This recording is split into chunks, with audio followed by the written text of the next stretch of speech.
아마 받아들이기 힘들었을 것 같습니다. 근데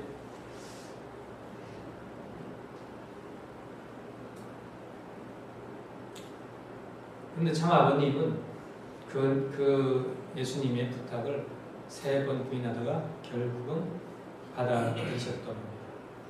이렇게 예수님께 찾아오셔서 말씀하실 때는 내가 받아들이지 않으면, 내가 거절한다면 또 나 같은 사람을 찾아서 또 부탁해야 될 수 있는데 또 얼마나 그 시간이 걸리고 얼마나 힘드실까, 그런 것을 생각했을 때 내가 그 책임을 져야 되겠다. 어떤 일이든지 어떤 하나님의 그 슬픈 심정을 예수님께서 부탁하신 그 내용을 순종하고 받아들이겠다고 받아들인 것입니다. 그럼 우리 문선명 참 아버님은 어떤 분이셨는가 했을 때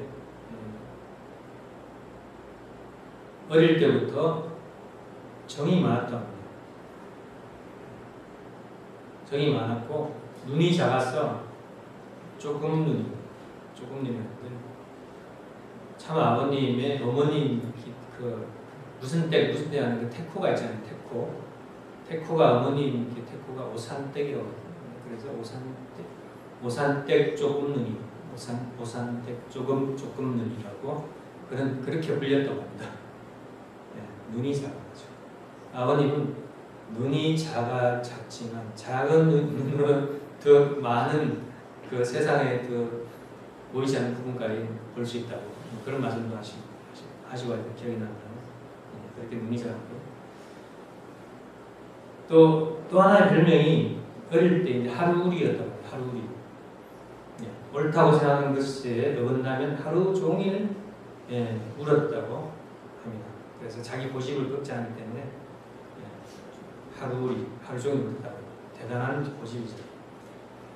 그리고 친구네가 아프면 치료비를 대주자고 울며 졸랐고 또 밥 굶는다는 소문 들으면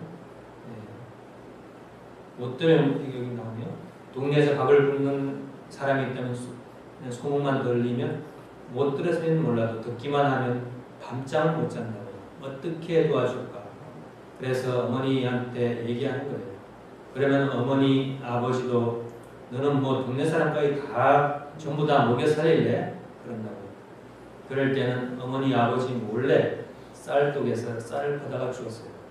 선생님은 천성이 겨울에 끌고 지나가는 거지를 보고 들어와서는 밥을 못 먹고 잠을 못 잤습니다. 그만큼 정이 많고 신정적이었다는 것입니다.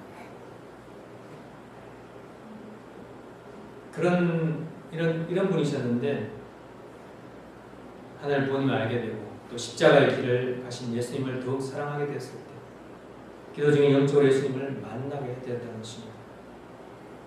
가정적으로 여러 어려움을 겪고 일제치하에서 민족적인 순환을 감내하면서 인류의 고통과 슬픔을 해결해달라고 밤새 눈물로 기도하셨다는 것입니다.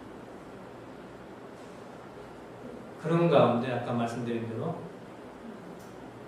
몇 번이나 거절했지만 당신을 부르신 하나님의 서글픈 사정을 모를 채 할 수 없었기 때문에 결국 내가 끝까지 거절하면 나와 똑같은 사람을 찾을 수 있을까? 또 내 찾기 위해서 얼마나 힘드실까? 또 얼마나 세월이 걸리고 하나님 보면 더 슬픔에 고통에 헤매셔야 될까? 그런 생각을 했을 때 예수님의 사명을 받아들이고 참 부모의 길을 가기로 결단했다는 것입니다. 이제 참 아버님께서는 재림 메시아로서 독생년을 맞이해가지고 어린 양 혼인잔치를 하기 위한 그 기반을 준비해야 했습니다. 그것은 2000년 전에 예수님께서 준비해야 했던 그 일이셨는데, 그 기반이셨는데 예수님이 그 사명을 인계받아가지고 아버님이 이루어야 할 책임이 있습니다. 먼저 예수님이 다 밝히지 못했던 그 진리의 말씀을 찾아가지고 독생년을 환영할 수 있는 기독교의 환경권을 조성하고 국가적 기관에서 독생년을 맞이해가지고 어린 양 혼인잔치를 올릴 준비를 해야 했습니다. 그 중에서 참 아버님이 가장 먼저 해야 할 승리의 사명은 예수님이 미처 다 밝히지 못하신 하늘 부모님의 진리를 찾아 선포하신 것이었습니다. 참 아버님은 하늘 부모님 그리고 예수님과 문답하시고 또 연계와 교통하시면서 인생과 우주 그리고 역사의 진리를 탐구하는 책임을 필사적으로 완수하셨습니다. 무엇보다도 하늘 부모님의 구원 승리가 집약적으로 담겨있는 성경을 수없이 독파하고 연구하면서 깊은 기도와 함께 그 안에 담긴 승리적 비밀을 파헤쳐 나가셨습니다. 정주에서 고등학교를 졸업하시고 서울에서 그렇게 경성실무학교 재학 등 사진인데요. 전기학과를 다니신 참 아버님 이후에 일본 유학을 하셨는데 일본의 와세다 고등학교 졸업 앨범입니다. 그때 동기였던 엄덕문 여러분 식구들은 다 아시죠? 우리나라의 아주 건축가 아주 유명한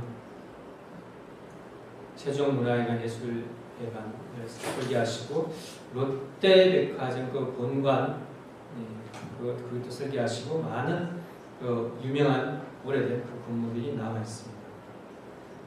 그분이 동기인데 참 아버님이 하숙방에 갔을 때 그 하숙방에는 늘 영어 성경, 한국어 성경, 우리 히브리 원어 성경이 펼쳐져 있고 여러 번 빨간 밑줄이 꺼져가지고 책이 아주 너덜너덜해졌다고 합니다. 그리고 한번 기도하면 아주 몇 시간씩 기도에 빠져 있었기 때문에 시간 가는 줄도 몰랐고 그 과정에서 참 아버님께서는 하늘 본인과 인간은 그 부모와 자녀의 관계라는 것을 진리의 핵심으로 찾게 됩니다. 신인지관계는 부자지인이죠. 그래서 인간을 사랑하는 자녀로 창조하셨지만 그들이 타락해가지고 자녀를 잃은 슬픔 그리고 하늘 본인이 그런 그 슬픔에 하는 부모님이 계셨다는 것. 그들을 본래의 자리로 복귀하기 위해서 고통스러운 구원승리 역사를 진행해 오셨다는 사실도 알게 되셨죠. 그리고 독생자 예수님이 유대민족을 그 불신으로 억울하게 돌아가셨으며 다시 재림해서 참 부모가 되셔야 한다는 비밀도 밝혀내십니다.